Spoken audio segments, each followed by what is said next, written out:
السلام علیکم ورحمۃ اللہ وبرکاتہ۔ جی محترم، آپ نے سوال کیا ہے کہ جب امام قرات کرتا ہے تو اس کے پیچھے مقتدی کو قرات کرنی چاہیے یا نہیں کرنی چاہیے، اور جو 4 رکعتوں والی نماز ہوتی ہے کہ پہلی 2 رکعتوں میں امام قرات کرتا ہے تو آخری 2 رکعتوں میں مقتدی کو کیا کرنا چاہیے۔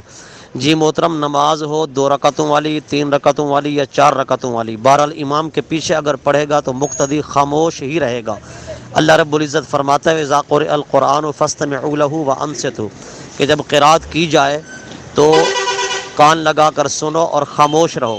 لہذا امام کے پیچھے قرات کرنا مطلقاً ممنوع اور ناجائز ہے، خواہ امامت جہری نماز کی ہو یا سری نماز کی ہو، یعنی امام کے پیچھے جہری نمازیں پڑھ رہا ہو یا سری نمازیں پڑھ رہا ہو، بہرحال مقتدی کو کسی صورت بھی قرات نہیں کرنی چاہیے۔ پہلی رکعتوں میں بھی آخری رکعتوں میں بھی بالکل خاموش رہنا چاہیے، سوائے تکبیرات انتقالات کے، یعنی جو منتقل ہونے کی تکبیرات ہیں رکوع سجدے کی طرف، وہ کہے گا، رکوع سجدے کی تسبیحات پڑھے گا۔